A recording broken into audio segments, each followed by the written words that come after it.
Manisha academy channel में आप लोगों का बहुत बहुत स्वागत है। तो आज हम क्लास नहीं लेने वाले हैं। आज हम एक मुद्दे पे बात करेंगे कि जो आज चर्चा में रहा है, पिछले कई दिनों से चर्चा में रहा है, यूपीएसआई का।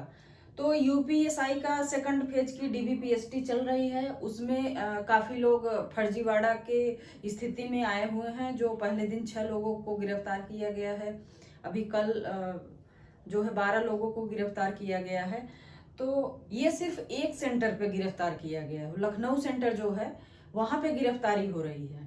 तो क्या और सेंटरों पे ये फर्जी लोग नहीं हैं?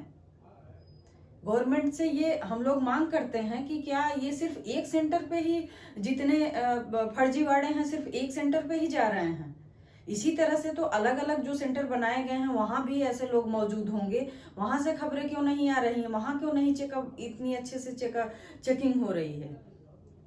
और साथ ही ये भी है कि अगर ये एक मतलब ये ऑफिशियली पकड़ा गया है तो जेन्युइन चीजें पाई गई हैं जो सोशल मीडिया पे रन कर रही हैं। और वहाँ के जो डीबीपीएसटी में अगर उनको इलीगल तरीके से पास होते हुए अगर देखा गया है, कोई चीज मैच नहीं कर रहा है, फोटो नहीं मैच हो रही है, फिंगरप्रिंट नहीं मैच हो रहा है, तो उनको उनसे पूछताछ की जा रही है। वो बता रहे हैं कि हम 20 लाख, 25 लाख, 15 लाख, 10 लाख में सेटिंग किए थे एग्जाम के लिए। अगर ये चीजें खुल के आ रही हैं और सेंटर पे ही आ रही हैं, सरकारी जो आईपीएस हैं उनके द्वारा ये पकड़े जा रहे हैं, तो ये समझा जा सकता है कि ये एग्जाम बहुत बड़े लेवल पे हुआ था, कई दिन तक चला था और कई सेंटर बनाए गए थे। हर सेंटर पे 3-3 शिफ्टें चल रही थी। तो ये बहुत बड़े स्तर पे धांधली की गई है। यहाँ पे सिर्फ कुछ लोगों को पकड़ लेने का मतलब ये नहीं है कि पूरी वैकेंसी साफ हो गई है। यहाँ पे जो हमारा ये मुद्दा है कि जो जितने लोग पकड़े जा रहे हैं, इसका मतलब है कि सारी वैकेंसी में जहां जहां एग्जाम हुए हैं, जहां जहां सेंटर अभी भी चल रहे हैं डीबीपीएसटी के, जहां जहां हो रहे हैं वहां से न्यूज नहीं आ रही। इसका मतलब हर जगह ये चीजें फैली हुई थी और उस स्तर पे जांच की जरूरत है। जैसे आज कैंपेन भी चला है, ट्विटर कैंपेन चला है, लगभग 14 लाख के आसपास लोग ट्वीट भी किए हैं। तो इस पे हम लोगों के हाथ में सिर्फ यही है कि ट्वीट कर सकते हैं हम। इसमें सरकार को खुद पहल करनी चाहिए। इतना ज्यादा अगर जहां पे धांधली की स्थितियां बन रही हैं, वो भी कोई ऐसा एग्जाम नहीं है कि जो चलो ये सीधा सीधा वर्दी की बात है। सुरक्षा की दृष्टि से हमारे यहाँ एसआई, पुलिस या ऐसी कोई भी नौकरी होती है जिसमें हमारी वर्दी होती है, तो वर्दी का मतलब होता है कि हम समाज की सुरक्षा करेंगे। अगर ऐसे धांधली करके, ऐसे पैसे देके, ऐसे सीटें खरीद के और बिना पढ़े लिखे लोग, भटकने वाले लोग पैसा देके अगर दरोगा जैसे वैकेंसी में जाएंगे तो समाज का क्या हाल करेंगे? तो इस स्तर पे समझने की जरूरत है। यहाँ पे ये सिर्फ ये नहीं है कि कुछ लोग बाहर हो रहे हैं, कुछ लोग अंदर हो रहे हैं। यहाँ पे ये नहीं है कि मुद्दा ये नहीं है कि कितने लोग सिलेक्शन पा रहे हैं, कितने नहीं पा रहे हैं। चलो अगर स्वस्थ कंपटीशन होता है तो खुशी खुशी हम लोग त्याग देंगे कि हमको ठीक है, इसमें हो सकता है हमारी किस्मत ना रही हो, हम अच्छा करने के बाद भी बाहर हो रहे हैं। लेकिन अगर इस तरह से जहाँ पे समाज की सुरक्षा की बात उठती है, तो हम जो ऐसे करप्ट भ्रष्ट लोग अगर वो सिस्टम में जाएंगे, अभी पैर भी नहीं रखे हैं, वो पैसे से ही तोलना स्टार्ट किए हैं अपनी वर्दी को, तो वो समाज का क्या हाल करने वाले हैं? कितना समाज सुरक्षित रहेगा? और इनकी तादाद सिर्फ दो चार गिनतियों में नहीं है या नहीं होगी, ये बहुत सारे हैं, बहुत संख्या में हैं। क्योंकि एक लो पॉइंट रहा होगा तभी ये इतनी स्तर पे धांधलियां स्टार्ट हुई हैं। ऑनलाइन की स्थिति ऐसी होती है कि एग्जाम, जितने भी यूपीएसआई के एग्जाम दिए होंगे उनको पता होगा कि सेंटर पे बैठने के बाद गर्दन इधर से उधर नहीं करने देते हैं 2 घंटे तक। तो कैसे कोई मान सकता है कि इतने बड़े स्तर पे धांधली कोई बाहर का इंसान कर सकता है या करवा सकता है? कहीं ना कहीं अंदर से चीजें हैं। और ये जहां से भी हैं, सीधा सा फंडा होना चाहिए कि ऐसे लोगों को किसी भी हालत में, चाहे जो भी हो जाए, इनको एक भी सीट लेने दिया न जाए। ये सीट के योग्य नहीं है, ये समाज के लिए खतरा है। ये अगर आज वर्दी खरीदने के लिए, अगर ये पेपर को खरीद सकते हैं, ये एक नौकरी पाने के लिए ये 20-25 लाख रुपए दे सकते हैं, तो कल ये पता नहीं क्या करेंगे जिस फील्ड में होंगे। तो मुद्दा ये नहीं है कि किसी एक व्यक्ति का सिलेक्शन हो रहा है, वो बाहर हो रहा है या अंदर हो रहा है, ये मुद्दा नहीं है। मुद्दा ये है कि ऐसे करप्ट लोगों को अंदर जाने नहीं देना चाहिए। और ये सरकार से भी अपील है, हम सब की, हम टीचर्स की, हम स्टूडेंट की, कि ऐसे लोगों को प्लीज आप लोग अपने स्तर पे इसको SI टीम के तहत जांच करवा के इसको सिस्टम से बाहर करवाइए। अभी बहुत ज्यादा दिक्कत नहीं है, अभी बहुत सारी चीजें हाथ में है, कुछ लोग पकड़े जा रहे हैं, तो इसका मतलब है कि ये बड़े स्तर पे हुई हैं चीजें और इसको गंभीरता से लेने की जरूरत है। क्योंकि ये सामान्य नौकरियों में होता है तो चलो ठीक है, वहां तक इंसान, हालांकि भ्रष्टाचार है, लेकिन ये बहुत नाजुक स्थिति है कि हम वर्दी को पैसे से बेच रहे हैं या खरीद रहे हैं। ऐसी स्थितियों में हम किसी को भी ऐसे कृत्य नहीं करने देंगे, वो चाहे जिस स्तर पे हो। अगर ये सरकार पहल करेगी तो ठीक है, नहीं तो फिर अगर सरकार को चाहिए, इसी तरह से लोग चाहिए जो पैसे से ही आगे पीछे चल रहे हो, तो ठीक है, सरकार प्रमोट करे ऐसी चीजों को।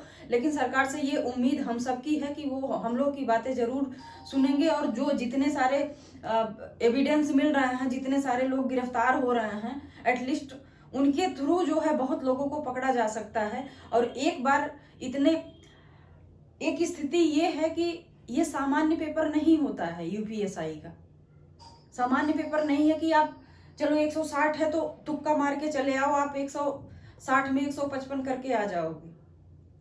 ये सामान्य नहीं है। जो एग्जाम में बैठते हैं, जो एग्जाम में बैठे हैं, जो एग्जाम देखे हैं, वो इस चीज को भली भांति समझ रहे होंगे। और उसमें जब क्राइटेरिया तय कर दी जाती है कि ये लीजिए आपका ये 4 भाग है, ये आपका 4 भाग है, चारों में आपको 35% लाना अनिवार्य है। चलो यहां तक ठीक है, 35% सब में, चारों पार्ट में लाना अनिवार्य है। और पार्ट कैसे हैं? एक पूरी तरह से मैथ है, दूसरा पूरी तरह से रीजनिंग है, तीसरा पूरी तरह से ये सामान्य ज्ञान का और मूल विधि का है, और चौथा पोर्शन हिंदी का, टोटल हिंदी का है। कोई भी व्यक्ति ऐसा नहीं होगा जिसका ये चारों पोर्शन 100% तैयार होगा, कितना भी विद्वान बनता हो अपने क्षेत्र में। वो आप अगर इतना ला भी रहे हैं, चलो किसी में हम पूरा कर दे रहे हैं, किसी में कम ज्यादा करके हम स्कोरिंग ला रहे हैं, लेकिन 35% आप पूरी क्राइटेरिया फुलफिल करके टोटल का आपको 50% अनिवार्य रूप से बनाना है। मतलब 160 में अगर 80 क्वेश्चन नहीं हो पा रहा है तो आप फेल माने जाएंगे। अब 80 क्वेश्चन जो व्यक्ति पाएगा, इसके बाद स्कोरिंग बनी है। यहाँ पे 80 क्वेश्चन से ऊपर रहने वाला, मतलब यहाँ पे 100, जो 112, 15, 20, 25, यहाँ तक कुछ लोगों की बातें आ रही हैं सामने की जो 135 या 34 क्वेश्चन उनके सही थे, 135 या 34 क्वेश्चन सही थे। आंसर की आने के बाद जिसके सही थे वो भी डिस्क्वालीफाई हो गया है DBPST के लिए। मतलब ये अभी जो रिजल्ट आया है उसमें ये व्यक्ति नहीं है, और ये लास्ट तक नहीं जान पाएगा कि मेरा ऐसा क्यों हुआ, क्योंकि इसका स्कोरिंग कार्ड भी इसको देखने को नहीं मिलेगा। जितने लोग DBPST और रनिंग में क्वालिफाई करेंगे उन्हीं को स्कोरिंग कार्ड देखने को मिलेगा। ये सारी जिंदगी अपने आप को कुड़ता रहेगा। कितना भी कोई विद्वान होगा, 160 क्वेश्चन में 135 जो कर रहा है वो पागल नहीं होता है। कुछ पढ़ा होगा, कुछ विशेष किया होगा, तभी ये पा रहा है, सही कर पा रहा है। तो जो 100 जो कभी कुछ नहीं पढ़ा है, सिर्फ पैसा देके वो 160 में 160 ला रहा है, 160 में 155 ला रहा है, 150 ला रहा है। तो जो ये 35 पा रहा है, जो 100 सही किया है, जो 110 सही किया है, वो अयोग्य है। और ये 150-60 करने वाला योग्य होगा। कौन सी मनोवैज्ञानिक स्थितियां चल रही हैं देश में या समाज में या हमारे उत्तर प्रदेश में? या तो सीधे अगर सीटें बेचनी है तो आप लोग खुलेआम बोलिए कि हाँ सीटें बिक रही हैं, आइए जिसकी औकात हो खरीद के जाइए। अगर इतनी ज्यादा दिक्कत, इतने फॉर्म पड़े थे, इतने लोग 12-13 लाख लोग फॉर्म डाले थे, जो इसमें जो 7.5 लाख के आसपास जो इसमें बैठे हुए थे, अगर इतनी दिक्कत है तो ये क्राइटेरिया फुलफिल टोटल 35% का और टोटल जो 50% का क्राइटेरिया फुलफिल किया जा रहा था, इसके बाद आप मेंस करा लिए होते। अगर इतनी ज्यादा दिक्कत है, औकात सबकी पता चल जाती किसके पास कितना पैसा है। ऑब्जेक्टिव क्वेश्चन के बल पे अगर कोई सिलेक्शन हो रहा है तो इतना फेयर होना चाहिए। और फेयर होने के साथ साथ अगर ऐसी स्थितियां सामने आ रही हैं कि डीबीपीएसटी के दौरान ऐसे लोग सामने आ रहे हैं कि जिनके ऊपर धाराएं लग रही हैं, तो इसका मतलब है कि बहुत बड़े स्तर पे धांधली हुई है और इसको संज्ञान में लेके उस पे एक टीम गठित की जाए और उसकी जांच कराई जाए। सामान्य सा फंडा है कि आप जांच करा के ऐसे अयोग्य लोगों को बाहर कर दीजिए और योग्य लोग जो उसके लिए दिन रात परिश्रम किए हैं वो अंदर जाएं, ताकि समाज के सिस्टम में कुछ बदलाव आ सके, समाज में कुछ परिवर्तन हो सके। अगर ऐसे चोर उचक्कों को आप लोग अंदर लेके जाओगे तो वो वही चोर उचक्कई और भी स्तर पे लेके जाने का प्रयास करेंगे, और जब वो पहले से करप्ट भ्रष्ट हैं तो वो भ्रष्टाचार बढ़ाने के सिवाय वो घटाने वाले नहीं हैं। तो हमारी सबसे यही मांग है कि इस पे विचार किया जाए। और ये बहुत टफ स्थितियां होती हैं, बहुत टफ होती हैं कि जब किसी चीज में, किसी एग्जाम में आप क्राइटेरिया बना दीजिए, उस क्राइटेरिया में आप परसेंटेज बेस कर दीजिए पासिंग के लिए, फिर टोटल पासिंग के लिए भी एक अलग परसेंटेज निर्धारित करिए। अब इसके बाद भी जो 80 क्वेश्चन तो ये नॉर्मल हो गया, ये पासिंग है। अगर आप 80 क्वेश्चन सही कर पाते हो 35-35 अपने कैटेगरी में करने के बाद, तो आप इन हो, लेकिन रिजल्ट में नहीं हो। इसके आगे आपका बनेगा मेरिट, अच्छी बात है, लेकिन योग्य लोग हो ना। अब इसके आगे जो योग्य होंगे वो अपनी मेरिट चढ़ाएंगे, वो 110 चढ़ाएं, 115, 120, 25 तक ले जाएं। लेकिन वो बिरले होते हैं जो ऊपर से बहुत हाई होते हैं। लेकिन ऐसे लोगों की संख्या कम होती है तो नीचे कितना कितना कट ऑफ गिरेगी। 105 आनी चाहिए थी। पिछली बार जो 200 टोटल 400 में से जो 220 प्लस 240 प्लस जो थे, सारे लोग जॉब में हैं, सारे लोग दरोगा की नौकरी कर रहे हैं, क्वालिफाई हैं, सब फाइनल क्वालिफाई हैं। इस वाले रिजल्ट में तो 301 अभी स्टार्टिंग है, 305 स्टार्टिंग है। अभी डीबीपीएसटी के बाद, जब रनिंग के बाद जब फाइनल रिजल्ट आएगा तो ये पता नहीं कहां तक जाएगा, हो सकता है 400 पूर्णांक बन जाए। तो ये बहुत बहुत बड़ी धांधली है और उस धांधली की वजह से ये मेरिट इतनी हाई गई है। और आगे आने वाले समय में भी फाइनल कट ऑफ बहुत हाई जाने वाली है अगर ऐसे लोगों को पूरी तरह से जांच के बाद निकाला ना गया तो। और ये समाज का बहुत दुखद स्थिति होगी, बहुत दुखद पहलू होगा कि फिर जो तैयारी करने वाले हैं ना, फिर वो तैयारी नहीं करेंगे। जिसकी औकात है वो अपना खरीदेगा सीट दे के। कहाँ माफिया बैठे हैं, चलें चाटुकारिता करके उनसे सेट करवाएं, सीटें खरीदें। और जो आधे से ज्यादा लोग ऐसे हैं जो अपने परिश्रम पे विश्वास करते हैं, उनके पास पैसा नहीं है, वो घर से दूर 10-10, 5-5 साल वो घर से दूर हैं और दूर रह के पढ़ाई करते हैं इस उम्मीद में कि यहाँ पे पेपर देंगे तो हमारा फाइनल सिलेक्शन होगा, हमारी अगर औकात होगी तो हमें सीट मिलेगी। वो अपनी काबिलियत अपने आप में निखारते हैं, लेकिन माफियाओं के चक्कर में वो अपनी काबिलियत नहीं, वो अपने आप को ही खत्म करने पे तुले हुए हैं। क्योंकि ऐसे मनोभाव, जब मन स्थितियां टूटने लगती हैं तो फिर एग्जाम पे भरोसा नहीं रहता है, ना उस एजेंसी पे रहती है, ना सरकार पे रहती है, ना गवर्नमेंट पे रहती है, ना किसी पे रहती है। सिर्फ रहती है विश्वास, तो हमारे पास पैसा नहीं, हमें नौकरी नहीं मिलेगी। सीधी सी स्थितियां बन रही हैं। अगर ये इतना मांग करने के बाद, इतना खुलासा होने के बाद, ये कोई आम इंसान नहीं बोल रहा है। वहां से जो सेंटर से चेक हो रहा है, वहां से लोग गलत फिंगरप्रिंट मिसमैच हो रहा है, फोटो मिसमैच हो रही है। और बहुत सारे लोगों का वीडियो वायरल हुआ है कि जो कार में बैठ के पेपर सॉल्व कर रहे हैं। तो ऐसी स्थिति बनी कैसे, जबकि इतना ज्यादा एग्जाम हॉल में इतना ज्यादा टफ स्थितियां थी कि आप सिर्फ स्क्रीन देखिए, आपको गर्दन इधर या इधर नहीं करनी है। तो इस कंडीशन में इतनी बड़ी समस्या आई कहां से? अगर आई है तो कहीं ना कहीं ये स्थितियां बहुत गंभीर हैं।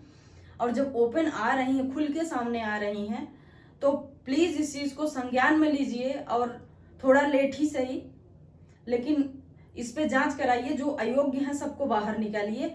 ये सामान्य स्टूडेंट के लिए ही नहीं, ये समाज के लिए भी बहुत खतरा है, क्योंकि ये किसी दूसरे कैटेगरी में नहीं जा रहा है, ये सीधा वर्दी की बात है। वर्दी का मतलब होता है समाज की सुरक्षा। तो जो इंसान पहले से भ्रष्ट होके वर्दी पहन रहा है, तो उसके उस वर्दी के अंदर कौन सा इंसान होगा, आप लोग बेहतर समझ सकते हो। इसलिए ज्यादा से ज्यादा लोग आवाज उठाएं। और अपने ऐसे भाई बहनों को हम कहना चाहेंगे कि जो लोग अभी डीबीपीएसटी दिए हैं, रनिंग हुई है या आगे भी जिसकी होने वाली है, तो ऐसा नहीं है कि जांच होने के बाद आपका नहीं होगा। आप 100% उसमें हो और रहोगे हमेशा। लेकिन अभी अगर आप नहीं आवाज उठाओगे तो अभी आप सिर्फ डीबीपीएसटी में हो, रनिंग में हो। फाइनल लिस्ट का जब आएगा रिजल्ट ना, उसमें आपका नाम नहीं होगा, उसके बाद आप सोचोगे कि शायद पहले आवाज उठा देनी चाहिए थी। तो हमारे पास हिम्मत है, हमारे पास जज्बा है, हम हर स्टेप पे क्रॉस किए हैं और क्रॉस कर लेंगे। लेकिन गलत लोगों को सिलेक्शन का अंदर देके हम अपने आप को बाहर नहीं करने देंगे। तो ये चीजें हैं, तो ये थोड़ा सा समझने का प्रयास कीजिए। जो हमारे स्तर पे है हम उसको फिर से हासिल कर लेंगे, लेकिन एक बार जांच होनी चाहिए और उस स्तर पे रिजल्ट बनना चाहिए, ताकि जितने लोग दिए हैं सब उसमें इन हो सकें। 9,500 के आसपास सीटें हैं, 36,000 लोगों को बुलाया गया है। बहुत आउट होंगे जो अयोग्य, जैसे जो रनिंग वगैरह नहीं कर पाए होंगे या डीबीपीएसटी में फिट नहीं बैठ रहे होंगे, उनकी संख्या बहुत ज्यादा से ज्यादा कितनी होगी, ज्यादा मान लीजिए 3, 4, 5 हजार तक मान लीजिए। लेकिन 36,000 लोगों को बुलाया गया है। आप समझ रहे हो, सिर्फ डीबीपीएसटी देके और रनिंग करके फाइनल लिस्ट में आप नहीं आ सकते हो। उसके लिए वो जितने घुसखोरी करके जो अंदर गए हैं, जो चीटिंग करके गए हैं, जो जिंदगी भर आवारागर्दी करते हुए घूमते हुए उनके माँ बाप ये शिक्षा दिए हैं कि बेटा टहल लो, हम तुमको पैसा देके नौकरी दिलवा देंगे, ऐसे लोग भरे पड़े हैं उसमें।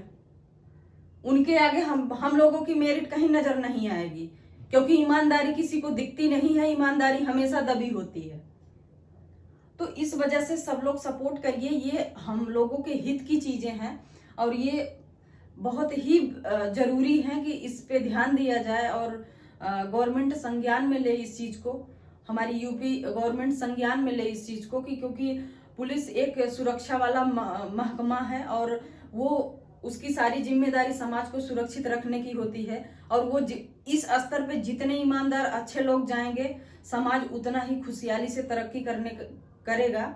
और ऐसे करप्ट लोग जो अभी सिर्फ एग्जाम के स्तर पे अगर वो पैसा दे के कोई चीज खरीद सकते हैं, तो पावर में रहने के बाद तो हर जगह आग लगाते और चिंगारियां फेंकते फिरेंगे, उस स्तर का तो हम लोग कल्पना नहीं कर सकते हैं।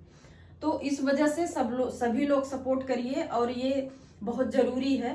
और कोई भी इंसान ऐसा नहीं है कि पूर्णांक में पूर्णांक ला सकता है, और इस कंडीशन पे कि वहां पे कैटेगरी हो, मैथ की भी कैटेगरी हो, रीजनिंग की भी हो, सामान्य ज्ञान और मूल विधि की भी हो, हिंदी की भी हो। तो कोई पूर्णांक में पूर्णांक लाने की औकात नहीं रखता है। उसका कारण ये है कि 2 घंटे में आप कितना भी तुर्रम खा बन लीजिए, 2 घंटे में आप 100% कोई चीज नहीं कर सकते हो।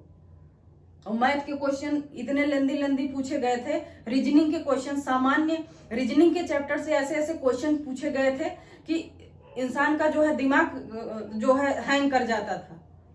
और जो ये इतना लाए हैं उनको खुला चैलेंज है कि जो भी इतना पकड़े जा रहे हैं उनको आप दे दीजिए, आंसर की सही आ गई है, जो आई है उसको दे दीजिए, उसको पढ़वा दीजिए, उसी का पेपर पढ़वा दीजिए। 2-3 बार देखने के बाद 2 घंटे बाद उसी को बैठा के सॉल्व करवाइए। अगर वो 100 क्वेश्चन भी हल कर पाए मान लिया जाए। इतनी औकात नहीं है किसी की कि आप इतना से ज्यादा कर सकते हो। तो धरातल बिरले होते हैं, लेकिन वो 1% होते हैं। ऐसे नहीं होते हैं जैसे मुन्ना भाई लोग पकड़े जा रहे हैं। जेन्युइन बहुत लोग होते हैं कि जिनका माइंड बहुत शार्प होता है, कम समय में बहुत ज्यादा करने का प्रयास करते हैं, लेकिन उनकी वजह से कभी पूरी कटाप प्रभावित नहीं होती है। वो उंगलियों पे गिनने वाली स्थितियां होती हैं उनकी। सभी लोग नहीं है कि 160 में 160 मार के आएंगे। तो इस स्थिति को ध्यान में रखते हुए सभी लोग सपोर्ट करिए और कम से कम गलत लोग सिस्टम में ना घुसे, क्योंकि गलत लोग सिस्टम में जाएंगे तो गंदगी के सिवाय वो सफाई नहीं करेंगे। बस इतना कहना चाहेंगे। और एक बात और कहना चाहेंगे उन माँ बाप को कि आप लोग ठीक है, आप लोगों के पास बहुत पैसा है, ईश्वर करें आप और भी पैसे वाले बने, लेकिन अपने बच्चों को अपाहिज मत बनाइए। अगर आपका बच्चा सच में अपाहिज है तो उसको उसके हिसाब से काम ढूंढिए, उसको उसके हिसाब से काम समझाइए, काम सिखाइए, लेकिन उसको बैसाखी ऐसी मत दीजिए कि जिंदगी भर वो दूसरों को जो है छीलता फिरे। तो आप लोगों के पास बहुत पैसा है तो उस पैसों को, ठीक है, अगर आपका बच्चा पढ़ने में कमजोर है तो आप किसी बिजनेस में डालिए। आप 20-25 लाख रुपए दे के अगर वर्दी खरीदने की औकात रखते हो आप लोग, तो अपने बच्चों को किसी बिजनेस में लगाइए जहां पे उसका दिल दिमाग काम करे। आप ऐसी जगह दूसरे का हक क्यों मारना चाहते? आप लोग कितने खुश नसीब हो कि आप पैसे वाले भी हो, आपके बच्चे आपके साथ भी हैं और आप पैसा दे के नौकरी भी खरीद रहे हो। और वो माँ बाप कितने बदनसीब हैं, उनके पास पैसा भी नहीं है, बच्चा बुद्धिमान है, घर से दूर रह के पढ़ाई भी कर रहा है, कंपटीशन में आ भी रहा है, लेकिन सिलेक्शन नहीं पा रहा है क्योंकि आप जैसे माँ बाप जिंदा हो इस दुनिया में। शर्म कर लो, आप लोग भी शर्म कर लो। कम से कम बच्चों को अच्छी परवरिश दीजिए, अच्छी शिक्षा दीजिए। अगर नहीं दे पा रहे हो, बच्चा नहीं उस धर्रे पे चल पा रहा है, तो जिस धर्रे पे चल रहा है आप उसी के साइड ले जाओ। कम से कम नौकरी में घुसखोरी ना फैलाओ, क्योंकि वो बेरोजगार बेटा आपका, बेरोजगार बेटी आपकी जो है पैसा तो नहीं 20-25 लाख दे पाएगी, कहीं ना कहीं आप ही लोग का हाथ होगा देने में। तो आप ऐसी स्थितियां पैदा करिए कि पैसा भी आपका बना रहे और इज्जत भी बना रहे। आज उन माँ बाप को कहते हैं जिनके बेटे अरेस्ट हुए हैं, क्या आपको लगता है कि जीवन में वो दूसरा एग्जाम दे पाएंगे? क्या आपको लगता है कि आपकी इज्जत बची है अभी? अपने बच्चों को कम से कम इस लाइन पे तो ना भेजिए कि दूसरे का हक मार के खाने में आनंद आए। अगर माँ बाप हो तो माँ बाप की भूमिका अदा करो, पैसे वाले हो तो पैसे वाले का भी एक हिसाब किताब होता है। कम से कम ऐसे लोगों का हक ना खाओ। अगर बच्चे पढ़ लिख रहे हैं तो अच्छी बात है, माँ बाप हमेशा अच्छा लाइन देते हैं बच्चों को, इस तरह से तो नहीं करना चाहिए। लेकिन आप लोगों को लगता होगा कि अगर ये चीजें चल रही हैं, बिक रहा है, तो पैसा लगा के बच्चे को हम दिलवा देते हैं नौकरी। तो ठीक है, अच्छी बात है, शुभकामनाएं हैं कि ऐसे मानसिकता वाले माँ बाप भी ग्रोथ करते रहें, कमाते रहें, लगाते रहें, बच्चे ऐसे अरेस्ट होकर उनका नाम डुबाते रहें। बहुत बहुत धन्यवाद दोस्तों।